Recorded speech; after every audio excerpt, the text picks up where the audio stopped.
Time for the 49ers Rush Podcast.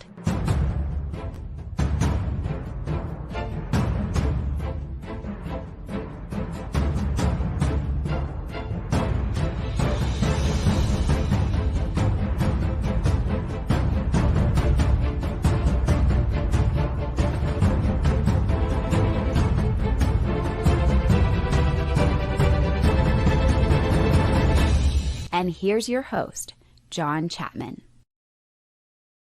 What is going on, faithful? There are so many things to be thankful for today. One, Texas won today, #hook'em. And also the United States played very, very well against England. I know a finish in a 0-0 tie or draw, but I felt like it was a good game. Definitely exceeded expectations. I love it, but that's not why we're here.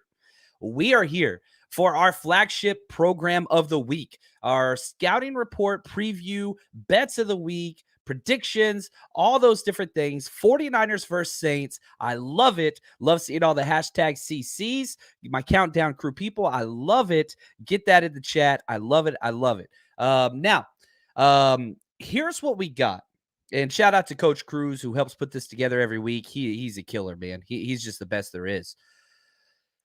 The 49ers versus the Saints has been historic on so many levels. Because if you look at one, we used to be in the same division. A lot of new fans don't know that. We used to play each other all the time. But we don't anymore. What's up, Joe? Appreciate the kind words. These are not those Saints. They're just not. Drew Brees is not there. Sean Payton, he's gone. He's, whatever. He's whatever. I don't even want to touch that one. And I feel like there is a shell of who the Saints have been for the past probably 15 years, probably since Katrina. I'd say that's when the identity was established with Drew Brees. They got that Super Bowl win, which was awesome. It's a different team. And even if you look at just the 49ers versus Saints historically, or at least recently, there's been some very, very key matchups. Huge ones, right? Pick at the stick, the 4th and 2 Kittle play, all those things. Not the same teams. Neither of these are the same teams. And so as we go through this, I mean, this team is led by Andy freaking Dalton, the Red Rifle himself. Like, he's 3-5 this year. Their old line's not great. Now, if you just look at Andy Dalton's, pass touchdowns, interceptions, 14-7. So 14 touchdowns, 7 interceptions, but he got 3 fumbles, and he's either good and efficient or he's really, really bad, which usually for a veteran like Andy Dalton, you usually stay with them because they're like calm, chill, they're poised, all those things. You have not seen that this year at all. And a lot of that goes back to the offensive line of the Saints, which just has not played well. Now, on the flip side, 49ers coming off a very short, high energy, high emotional week with that game in Mexico, which was freaking awesome. Definitely one of the top sporting experiences of my entire life.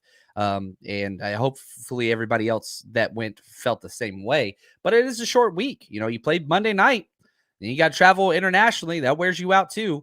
And now you get to host a game at home. So can the 49ers continue to climb that ladder in the NFC playoff picture? Because, you have the Cowboys who are ahead of you. If the playoffs were today, the 49ers would be the 3 seed in the NFC, okay? The 3 seed. The Cowboys, they took care of business. They're behind you because they're not winning their division, right? Now, if you look at the Saints, they're 13th out of 16.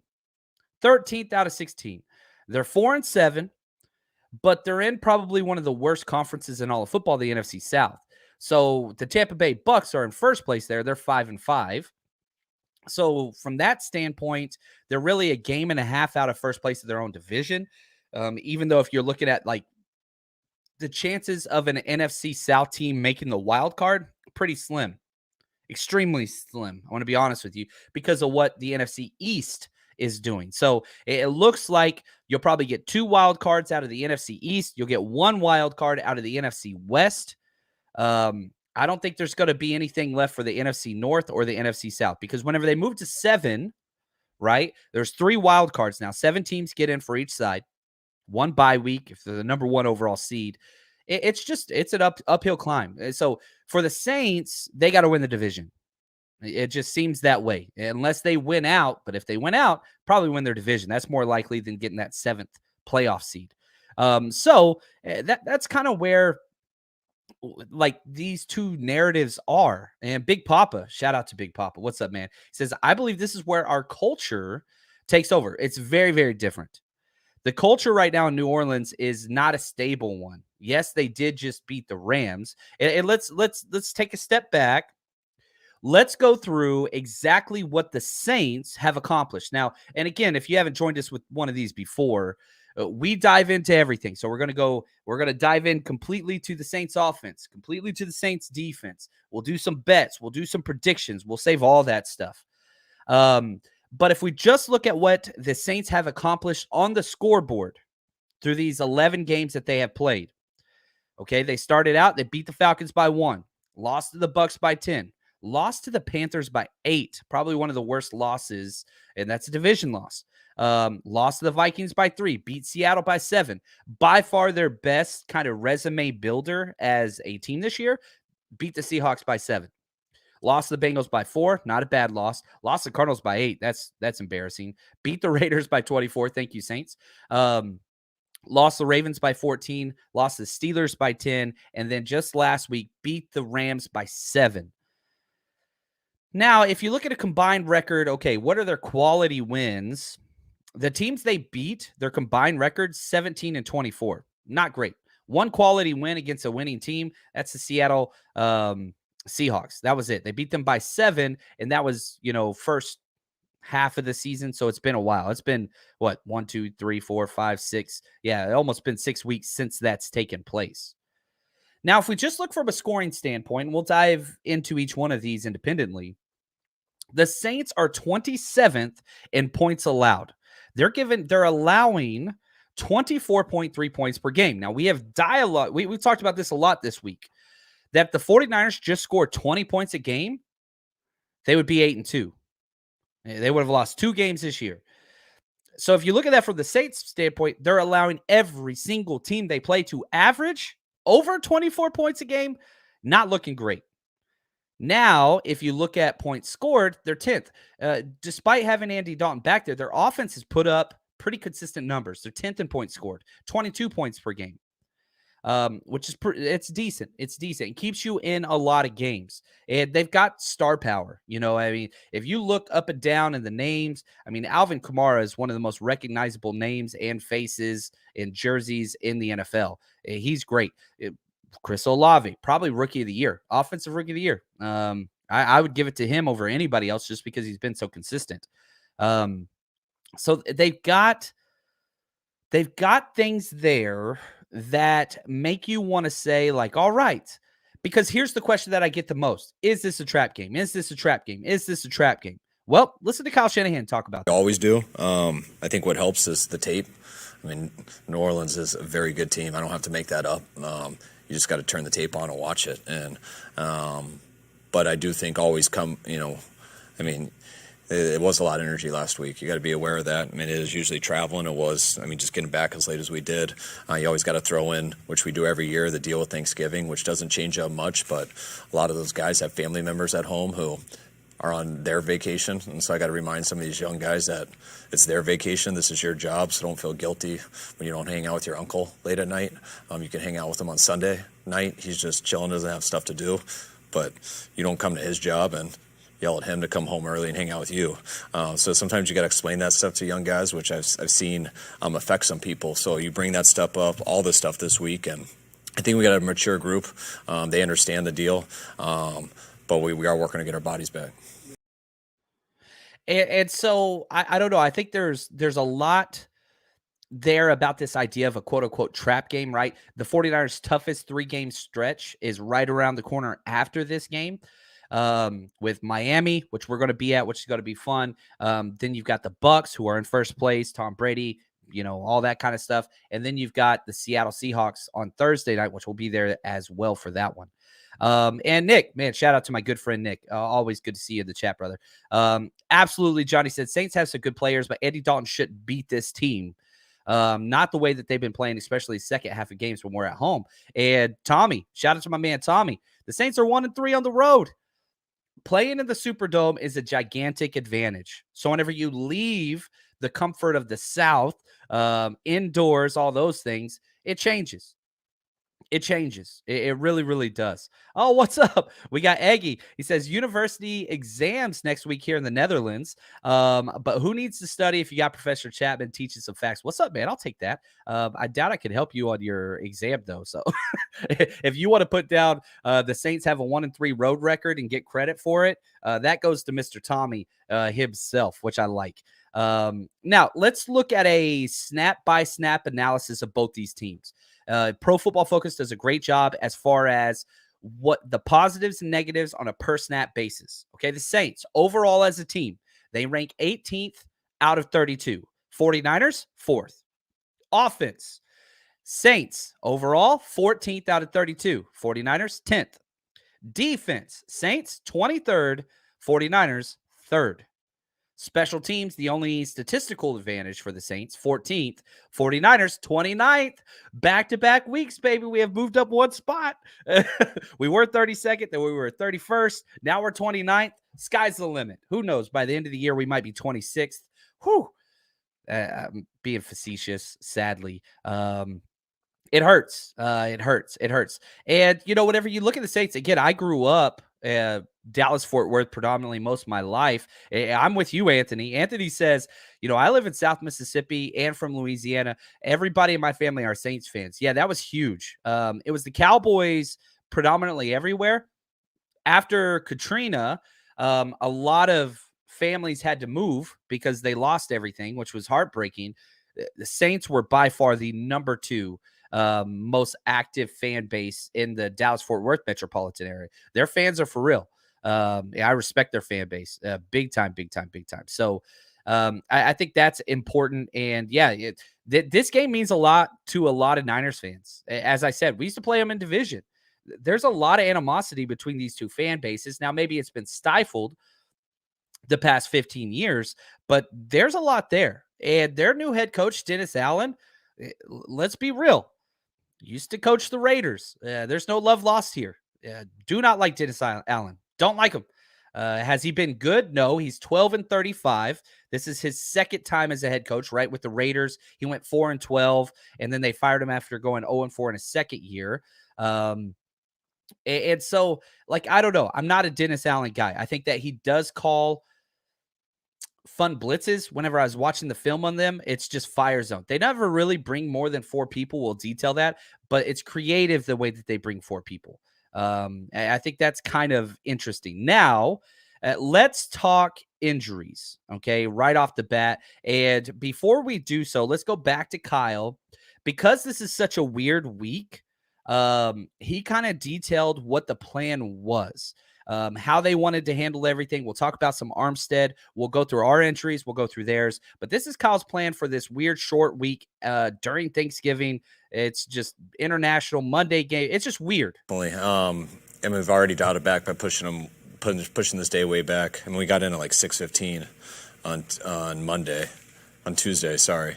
So we gave the players the whole day off. We had to get it going with the game plan. We've got a few extra hours this morning moving the stuff back. So we're starting a lot later, and we'll just walk through the day, and got to mix in Thanksgiving a little bit on Thursday.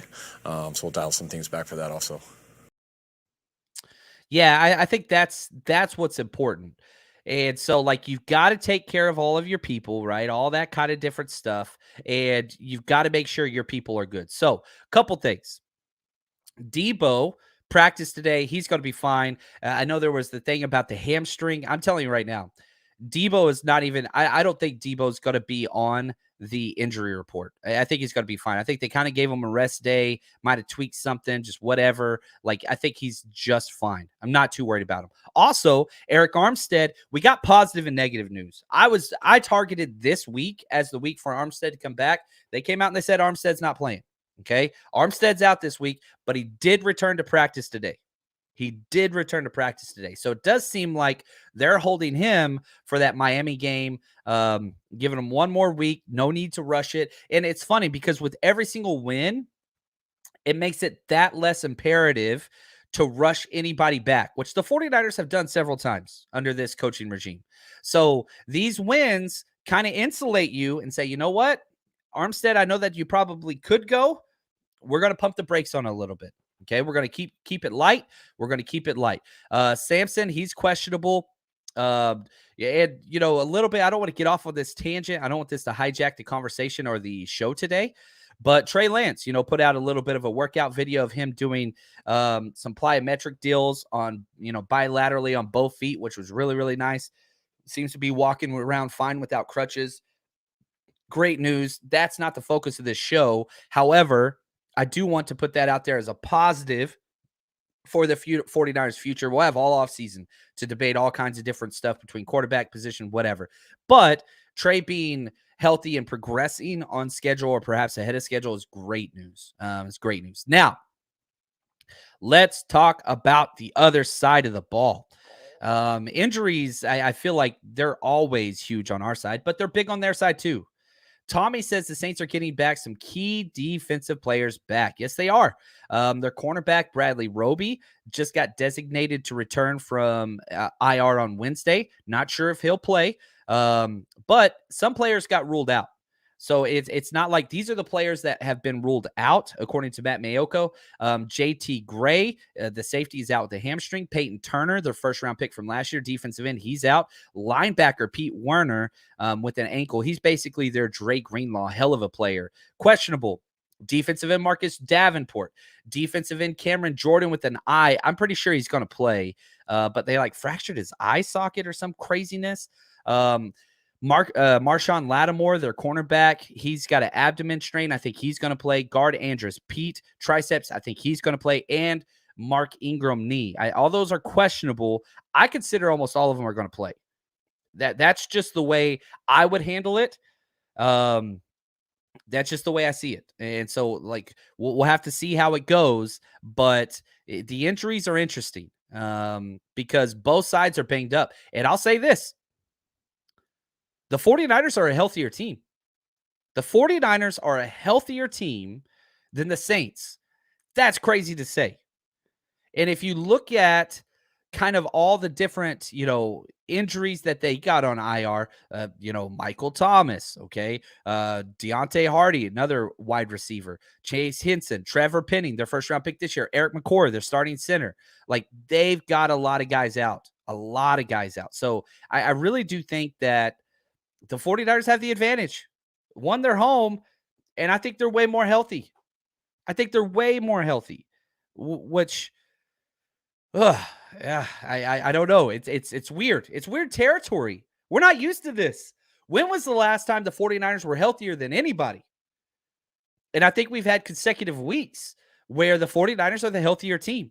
And if you look at just last year, you talk about Super Bowl for the Rams and all that stuff. The Rams went on a 5-year stretch of being one of the most healthy teams in the NFL year in and year out, and it paid off for them. They finally get hit with the injury bug, and look what happens. Bottom drops out. 49ers have been struggling. You can go back to 2019, the injuries that we had. Yikes. It was bad then. 2020 was the worst ever. This year hasn't started off well, but we're starting to get a lot of key players back. And yeah, I'm with you, Philip. He says, I do appreciate checking in on Lance every once in a while. Yes, I like that. Now, let's step back. We got to look back before we move forward. The history of this series, we played a lot. 49ers have completely dominated this series back in the past. 49ers have 49 wins. I like that. 27 losses and 2 ties. However, since the divisions were realigned, the 49ers have lost 8 out of 12 matchups. To the Saints, which I do not like. A lot of that's just Drew Brees. Whenever he was there, they were pretty damn great. Him and Sean Payton were a great tandem. The last matchup, 49ers lost big time in 2020. It was with the all-backup team. Saints won 27-13. It was Drew Brees. He got injured. Then Winston went in. We had Nick Mullins, who hit his 2 turnovers like he does every single game. McKinnon was our leading rusher. Greenlaw had 11 towers. Listen to all the players that we had out that game. Jimmy Garoppolo, George Kittle, Debo, Mostert, Jeff Wilson Jr., Bosa, Jaquiski Tart. We had so many players out. It was just a mess. That whole season was weird. But the previous game, the year before, 2019, that was the Kittle 4th-and-2 play, where the winner basically got the number one, or what's it called? Yeah, the number one seed in the NFC playoffs, and we won that, and we ran the house in the NFC and went on to the Super Bowl. JP's, yeah, we talked about Armstead. He is practicing, but he is not playing this week. So they're eyeing the return for next week versus Miami. That's what they're going to see. Yeah, Debo, I don't think Debo's going to have any issues. He was running routes. He was at the front of the wide receiver practice tape today. Shout out to Matt Mayoko for letting that out. Like, yeah, Debo's just fine. There's no injury. There's not going to be an injury designation for him. So just put that out there. Now, the Saints, it was weird. You look at what the Saints did this offseason, it made no sense. 1 foot in, 1 foot out. They trade their future draft pick to jump up back into the first round to get Trevor Penning. They drafted Chris Olave and Trevor Penning. Maybe I have those flipped, but whatever. They had 2 first-round picks. Olave nailed it. Probably rookie of the year. But what they did do is they gave their future 1 to the Eagles. And so the Eagles are going to be picking probably top 10, despite having the best record of football. And then they turn around and trade again to the Eagles, their starting slot guy, Charlie Gardner-Johnson, who's playing like a Pro Bowler for Philly, for pennies on the dollar. Like, I just do not understand Mickey Loomis, and what he's doing. I don't get it. I really, really don't. What's up, David? Glad you're here, man. And so, like, I don't know. It's just a weird spot to be in if you are the Saints. Are you playing for now? Because your roster doesn't seem to suggest so, and your quarterback situation sure as hell doesn't. I just don't get it. Now, it doesn't mean they're a bad team, because as Kyle said, I don't care who you're playing in the NFL. Your head coach is going to build up the opposing team, because if not, you give them bulletin board material. They post it up. It gives them stuff to fight for, whatever else. Like, it's just, you say whatever. But this is Kyle Shanahan was asked about the Saints. What comes to mind for the Saints? Here's what the head coach had to say. Starting with their defense, I mean, they look like a Dennis Allen team. I mean, they've been, to me, one of the best defenses in the league here over the last 5 or 6 years. I don't think their numbers are quite there as they usually are, but I think a lot of that has to do with they've been missing about 7 starters a number of these games. But they're as tough and physical and as sound as anyone we've played this year.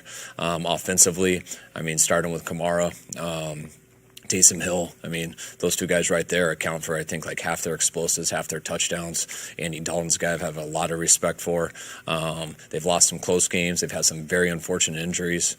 But I think we got our work cut out for us, without a doubt.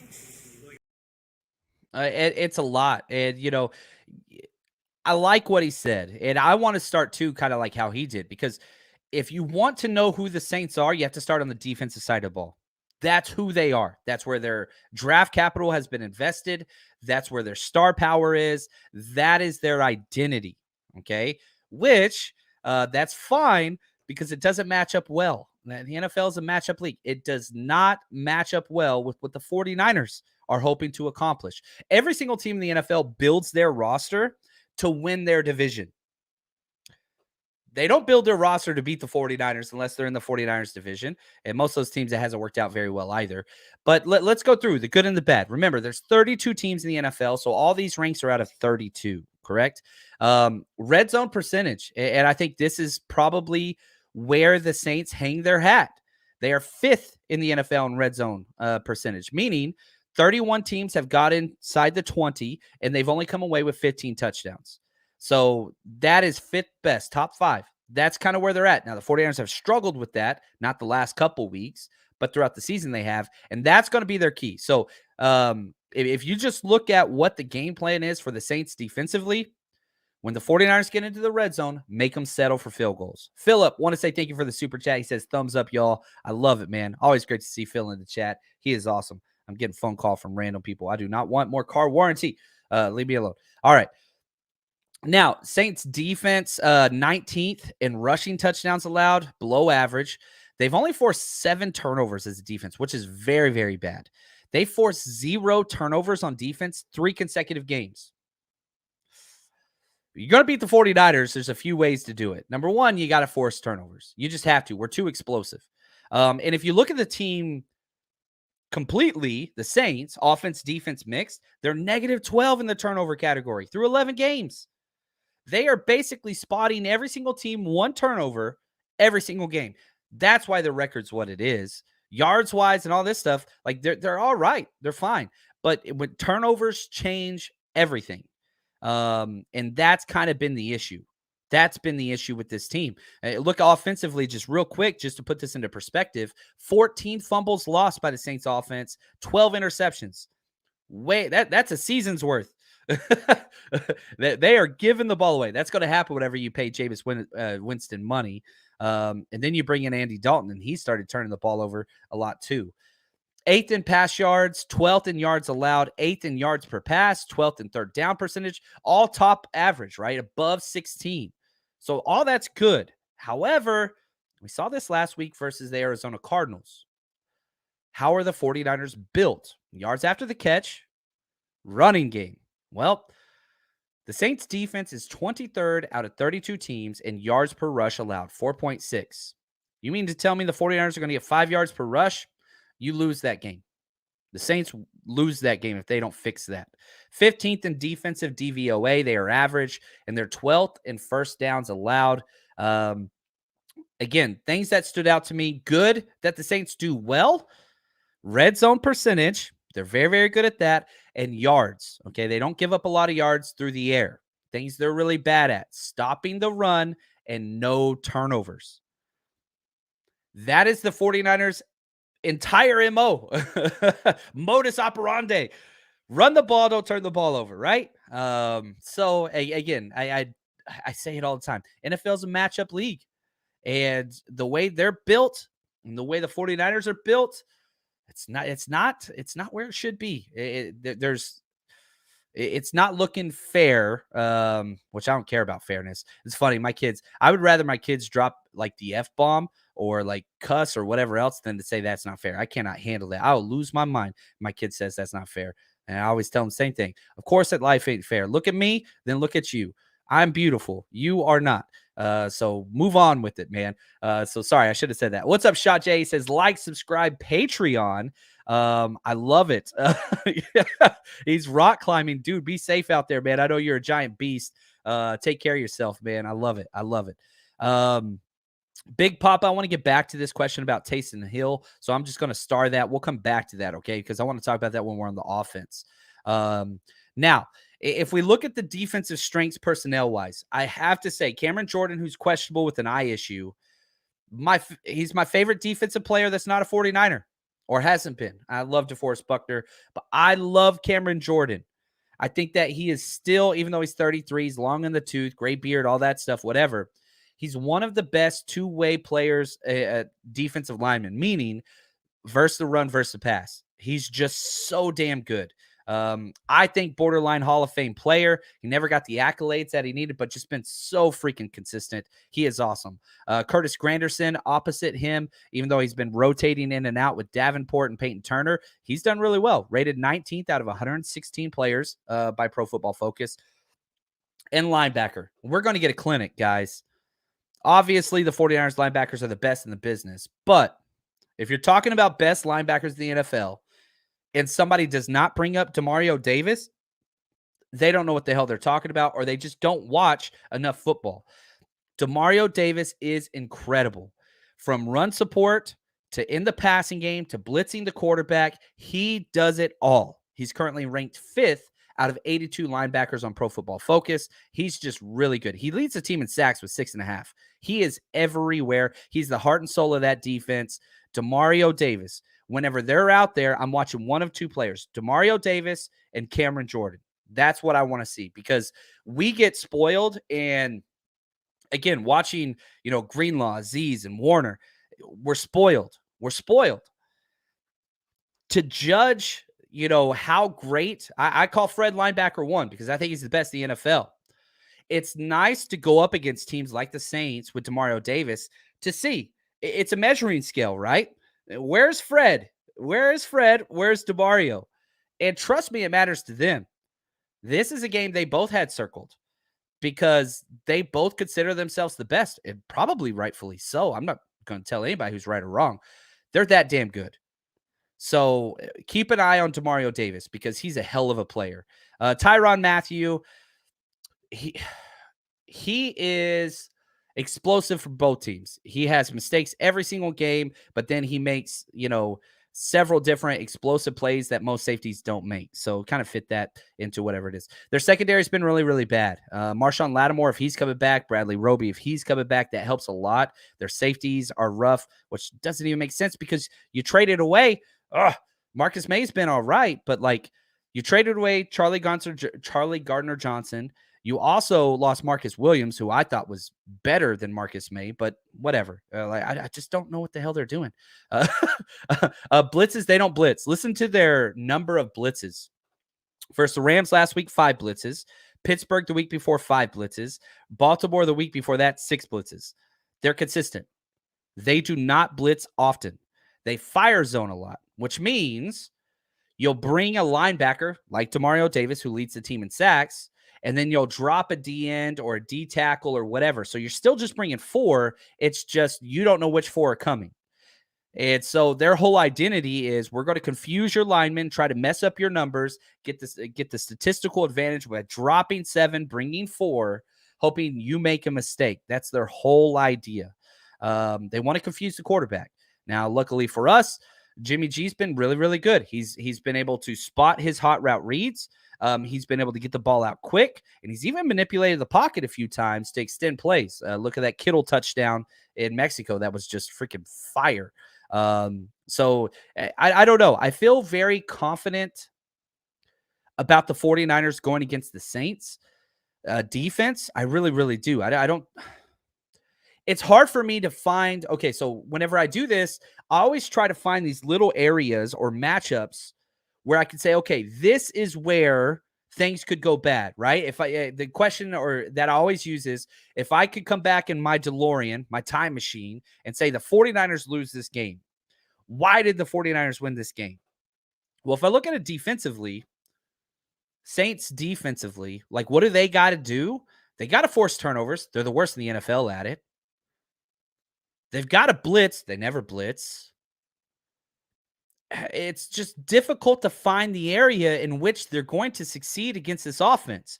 What I would say is Cameron Jordan's got to play and dominate Mike McGlinchey. That's not really Cameron Jordan's style.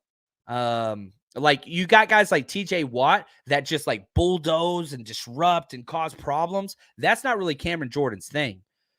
He is a solid run stopper that always follows his assignment at all times.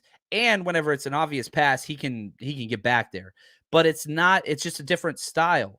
So I don't know. They got to stop the run. I don't know how with their personnel. I don't know how with their scheme. I'm a little worried about them.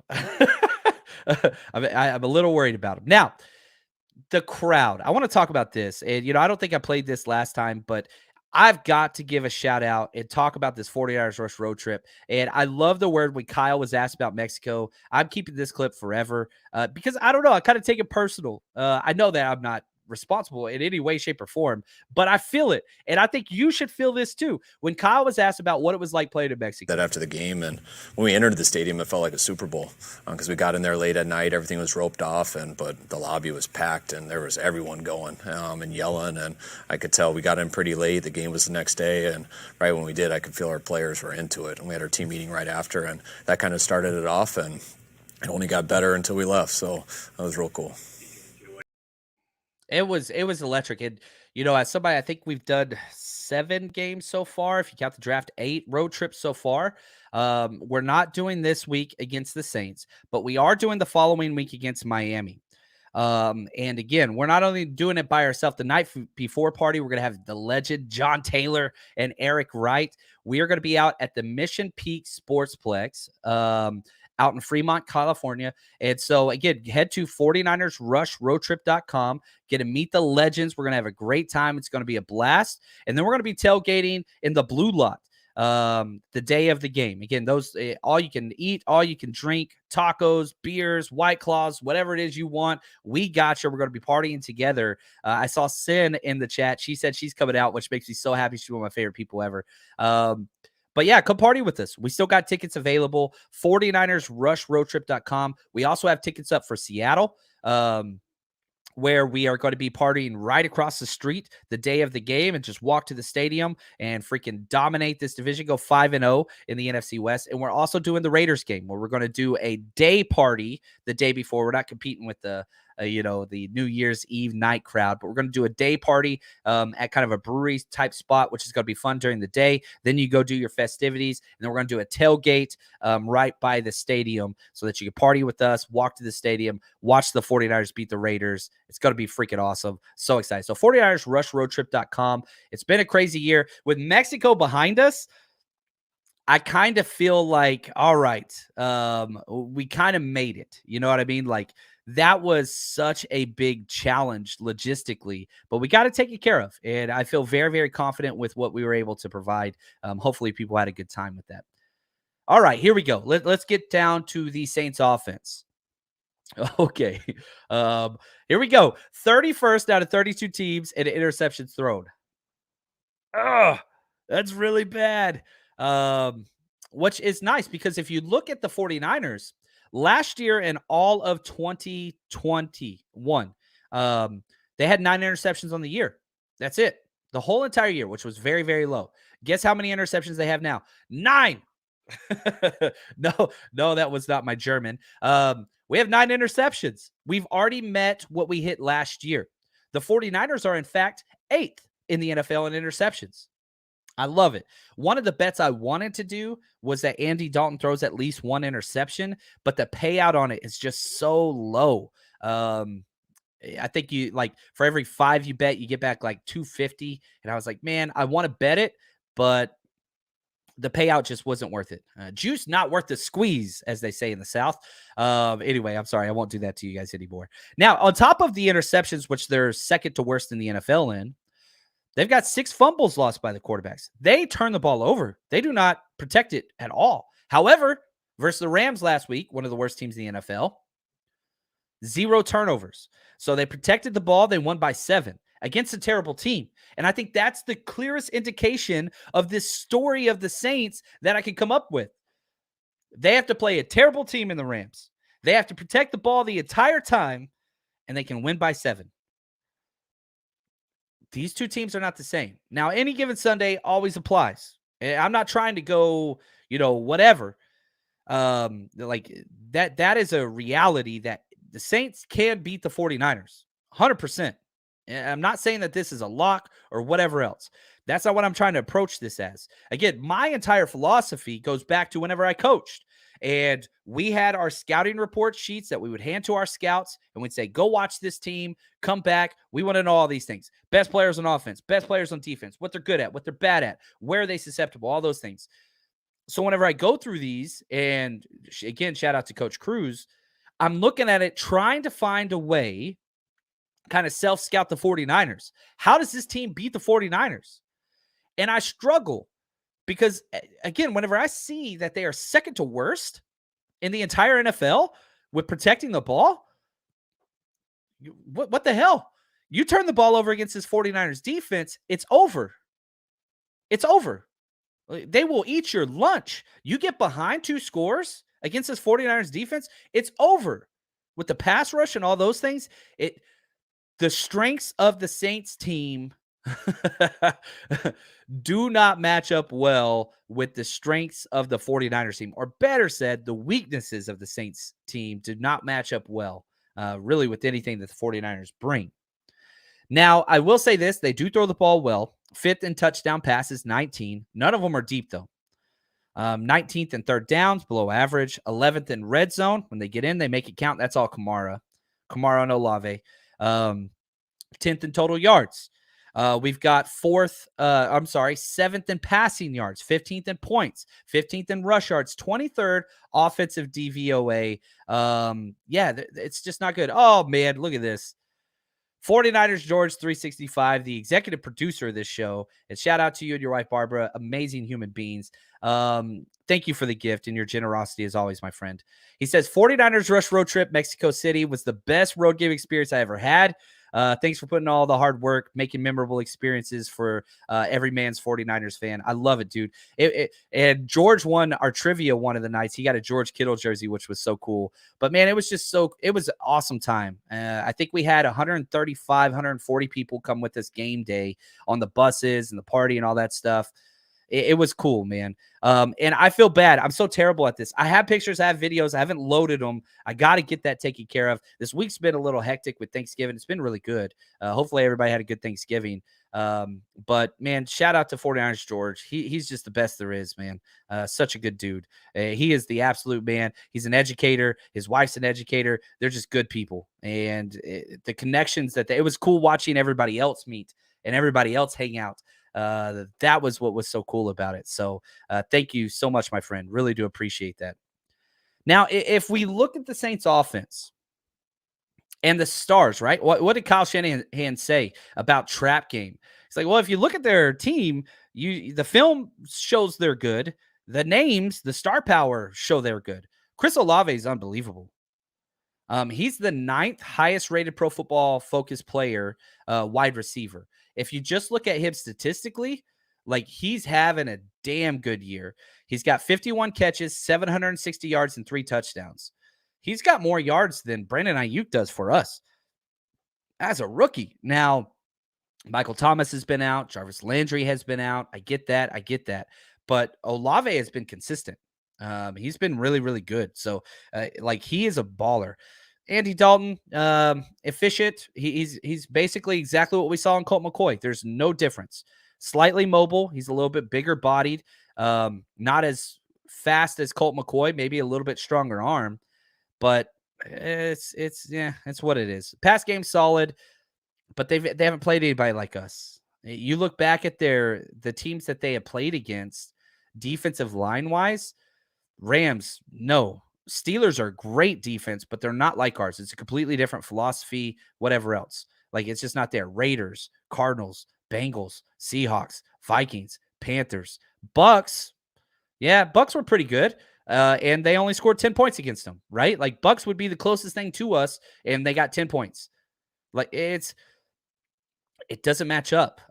Weaknesses, their entire offensive line is really, really bad, except for Ryan Ramczyk. He's pretty great, and he's going to be all right. He's a stud, but we get to do whatever we want to do. And if you look at their scheme, it's a bunch of short passes. 50% of their pass attempts are 9 yards or shorter. They throw the ball short, and that's not a Dalton thing. That was a Drew Brees thing. When Drew Brees was in the league, it was Jimmy Garoppolo and Drew Brees were dead last in air yards every single year. Literally, I think it was 4 or 5 years in a row. It's a very similar passing structure concept-wise that Sean Payton implemented. I know Sean Payton's not there now, but it's a very similar offense. Dink and dunk, get it to your playmakers. This was my favorite stat that I could find. It made me laugh. I chuckled. On balls that travel 20 or more yards down the field, so deep passes, right? Andy Dalton has completed 6 of 23. And I was like, all right, well, what the hell does that mean? I know those are low numbers. I know it's not good. So I was like, all right, let's put this into perspective. Let's look up Jimmy G's stats on the year, and let's see what that is. So, again, Andy Dalton was 6 for 23 on deep balls on the year. Anybody want to guess what Jimmy Garoppolo is on deep balls for the year, completed and attempted? Well, yeah, I'll take the guessing thing away. He's the exact same. Jimmy Garoppolo has completed 6 out of 23 deep balls, the exact same number as Andy Dalton. So, what does that tell us? The deep ball isn't a concern. And if you were to ask me, okay, John Chapman, design whatever the hell you want to. How do you beat this 49ers defense? Here's what I want to tell you. You got to throw the ball deep, and you've got to pass protect. You can't turn the ball over. Deep passing, pass protect, don't turn the ball over. That's it. Those are your 3 recipes. Well, this is maybe the worst deep passing team in the NFL. So, right there. Number 2, don't turn the ball over. Dead last right there. Or second to last. Sorry about that. And 3, you got to pass protect. They ain't got any of them. None of them. They don't have them. Now, I did see somebody say one of the things that they are good at is they are very good at pass protection. Anthony, 49ers faithful, he nailed it. 15% of their offensive plays, the Saints offense, is pass play action. And they are good at that. Even though they don't run the ball particularly well, even though Kamara's great, they want to get him the ball in space. That's what they want to do. Now, they also have this guy named Taysom Hill. They should use him like wild, crazy people. In my opinion, if I was the head coach, Taysom Hill would be my starting quarterback right now. Out of these three options, Jameis Winston, God, no. I've been so far against Winston. You do not win games when you turn the ball over like crazy. Andy Dalton is the starter because he makes good decisions. He's a vet. He protects the ball. Well, yeah, that's what he's supposed to do, but he's not doing it. So that's why I'm moving off from him. I need explosives if I'm going to keep up with this 49ers offense. I am putting Taysom Hill out there like a crazy person.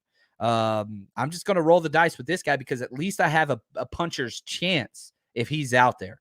Now, do I think Taysom Hill's great? That's not what I'm trying to say at all. I'm saying if I got option number 1, 2, and 3, and those are Winston, Dalton, Taysom, listen to Kyle Shanahan talk about Taysom Hill. And what do you think, who do you think Kyle Shanahan is the most scared of? Different things with. I mean, there's things they're not going to do with Andy Dalton, and for the majority of it, it's a wildcat type quarterback. But you can't say that fully because if you treat it as a wildcat quarterback, then they have the adjustments to get some people open. But it starts with when he's in there stopping them with the run. I mean, he's explosive, he's strong, and I think they're the number 1 short yardage team in the league, and pretty much because it starts with him. I'm just telling you what I would do, not because I think that would make them win the game, right? What's the Napoleonic War Code? I go back to this all the time. Never do what your enemy wants you to do. If I'm the 49ers, if I'm D'Amico Ryans, every time I look up there and freaking redheaded Jesus is in the huddle, I'm smiling. I'm referencing Andy Dalton from TCU. Like every time I see that dude out there, I'm just like, all right, cool, we good. All right, Taysom Hill's in. All right, let's figure it out. Let's get this right. Let's get this right. Now, does that mean I think Taysom Hill's going to have a great game? No, but if you look at the teams that have had success against this 49ers offense, they're almost all mobile quarterbacks. It's very simple. It's very simple because you can be sound against a mobile quarterback and still lose. Yeah, I don't want to do this, but you make me do this, brain, my bucket head up here. There's a reason why the 49ers trade so much for Trey Lance, because all the possibilities that he brings doesn't mean that Trey Lance is going to be a huge home run pick or whatever else. It's just mobile quarterbacks provide something that non-mobile quarterbacks do not, and that is when the play breaks down and the defense does their job, it's just a wild card. Hashtag Charlie Day, and it's always sunny. Wild card, baby. He says a different word, but I can't say that on here. All right. So that's their offense. Some of their tendencies. They just want to get it to Kamara, Hill, and Olave. That's it. They got 3 playmakers. We got 5. Limit their playmakers, and I think you're going to be okay. Now, Coach Cruz, the interesting connections, which I love this segment of the show, just different players that have overlapped in their time with some of the 49ers. Nick Bosa and Marshawn Lattimore, probably 2 of the better defensive players on both teams, both from Ohio State. They played together. Andrus Peat and Christian McCaffrey played together at Stanford, going way back. Cesar Ruiz, Vincent Gray, and Ambry Thomas played at Michigan. Dylan Schoner and Brock Purdy, Mr. Irrelevant, they were together at Iowa State Cyclones. Juwan Johnson, Calvin Throckmorton, and Diamador Lenore played together at Oregon. And Marcus Callaway, Shy Tuttle, awesome name, and Juwan Jennings were together at Tennessee. So I love all of these overlaps. As somebody from the South, which I don't know, man. I don't like the Saints. And that's because I know a lot of people that love the Saints. That's just kind of who I am. I'm not a very nice person. A lot of people think I'm nice. I'm nice to nice people. Mean people or bully people, I am not a nice person at all. If you follow me on Twitter, I think you're starting to understand that. But anyway, I do love people, but don't start none, won't be none. Speaking of starting sub, man, last week we finally had not a positive week, even though it was close. I think we were down like 3% of our weekly bet. We hit on a couple, but we missed on a couple. This week I'm excited. We hit on our 3-team turkey teaser. So we made some money if you're betting with us on Patreon yesterday. But I got some more bets for you guys right after this quick word from our sponsor. With so many sports books to choose from, you need a platform that makes it simple to bet and win, like MyBookie. We've been using them for 5+ years. Easy to get your money in, easy to get your money out, easy to find what you want to bet, and they've got everything. Huge selection of odds, props, contests for all your sporting needs across all sports. You can stream the games live and bet live while you watch, so you can turn game day into payday with MyBookie. Sign up for free today. Use promo code 49ERS or just scan the QR code to my right here if you're watching on YouTube. Claim half a deposit match up to $1,000. So if you put in $1,000, you get an additional $500 to bet with. That's promo code 49ERS to claim your deposit bonus and give yourself the competitive edge. When you play with MyBookie, you're not just betting, you're joining the winning team. Again, as always, bet anything, anytime, anywhere with MyBookie and bet with us. On our Patreon account, we load our bets every single week, and we have been doing very, very well. So come bet with us, and let's go. MyBookie, baby. Yeah, sorry I missed this, Nick. He called it. He's like, yeah, we went 3 for 3 in yesterday's games, which was really, really nice. So 2 of my bets of the week that I'll share on this show. I'll post all of the bets over on our Patreon channel, patreon.com/49ers Rush Podcast, or you can just Google 49ers and Patreon were the first one that showed up. I got a 2-team teaser with the 49ers. So 7-point teaser. So that's the 49ers just have to win by a field goal or more. I don't like how much the spread is. It bothers me. I don't like betting with how just inconsistent. It's 9.5 points, and I think it's going to go up to double digits. It's just too much. The NFL is a parity league. I don't like that. But you mean to tell me the 49ers just got to win by a field goal? I'm cool with that. And I'm taking the Ravens, and I get points because it's 7 points. So the Ravens can lose by a field goal. We're getting 3.5 points versus the Jags. Bet 10 to win 7. And probably my favorite bet of the week, the 49ers minus 2.5 in the third quarter. 49ers have dominated the third quarter since they got CMC. So those are probably my 2 favorite bets. 49ers minus 2.5 points in the third quarter. They just got to outscore them by a field goal. I'm pretty excited about that bet. So that's 2 that I'll share there. Now let's get to our predictions and keys to the game. Now, all right, back to where we started. The 49ers are currently 3rd out of 16 teams in the NFC West in the playoff picture. Saints are 13th. 2.5 spots out of the final wild card, 1.5 games out of first place in their division. It's now or never. Now, the good news for the Saints is they play the Bucs next week after us. And so we play the Bucs here in 2 weeks. If they get red hot and they win this game and next game, now they're in business. So for them, this is the Saints with their back against the wall. I fully expect them to come out red hot. I fully expect them to come out with a lot of energy. We talked about the trap game and all that stuff. Here's what I'm going to tell you. 49ers just got to do your own damn job. You take care of you. You are the better team. You are better coached. You have a better roster. You have better fits for what your scheme on offense and defense, what you're trying to do. Limit your mistakes. Jimmy Garoppolo's gone 3 games in a row without an interception. First time in his entire career. First time ever. Can he go to 4? Ugh. I doubt it. But if he does not throw an interception, the 49ers win by double digits easily. Easily. Now, defensively, you got to rattle Andy Dalton. He gets put on tilt a lot. Whenever he gets upset and frustrated and panicked and rattled, man, those turnovers come in spades. They really, really do. Because what was that one where he threw like 2 pick sixes and like 5 pass attempts earlier this year? Like, this game could get ugly early. Now, the good news is, again, here's what I think is going to happen. I think the Saints are going to come out. They're going to have some success early, as a lot of teams have against the 49ers. I saw somebody ask, like, why do we start so slow? I think a lot of it has to do with the 49ers defensive philosophy is very simple. It's not a complex defense. But if you come in with energy, it's easy to keep it going early. But once you get a negative, the 49ers defense just piles on you, man. Wears you down. It's exhausting. So that's why teams have so much success against us early on. But once the 49ers get a feel for kind of what you're doing and what it is you're trying to do, D'Amico game plans really well. He's able to calm his players really well. and he's able to get them to do exactly what they're supposed to do. It just takes a little while.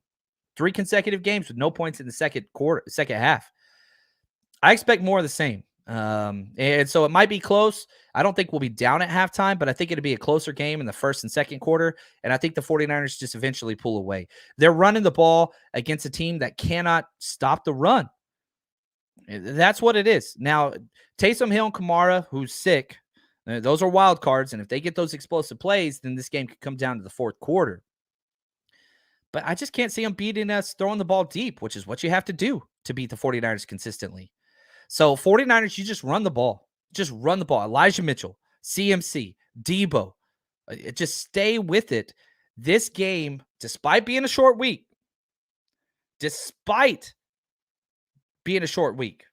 I'm telling you right now, 49ers are going to handle business. And I got them covering the spread. I'm not betting the spread. I got the 49ers winning 27-13. 27-13. All right. I've got us on the under, but I don't want to bet the under because, again, the 49ers could go off. I don't think that this is going to be a shootout. The only way that the Saints can win is if it's a 21-17 game. First one to 22 points. Well, not even. I don't feel that way anymore. Used to, my thing was first one to 22 points with the 49ers defense. But now let's say at some point the 49ers defense is going to have an off game. Now, I don't see this being it. But I think finally we're at the place where the 49ers offense could carry the team to victory despite giving up 24, 25, 27 points. I think you can win those games now. We'll have to see how that goes when it plays out. I think we're going to see that later on in the season, but not against this Saints team. Absolutely not against this Saints team. But I hope you enjoyed today's show. It was a lot of fun. I know we went a little long. We're at about an hour now. You've heard me talk long enough, but hopefully it's been fun. We're going to finish all of our Patreon breakdowns. We got 2 more with the short week coming up. We'll get those out to you guys today and tomorrow, and we will get those done. But I'm so pumped about this week because, again, it's just another check mark. Holding serve, right? Where you just keep one step ahead of the Seahawks, where they got to chase you because you're the man now. You're in first place, and you've earned it. And if you want to continue to be the man, you got to stop lesser talented teams from showing up against you. And I think that happens this week. I want to say thank you to everybody that helped with the show. Shout out to Coach Cruz. He is incredible. 49ers George 365, Kilted Niner. You guys are the best. And until next time, stay strong, faithful.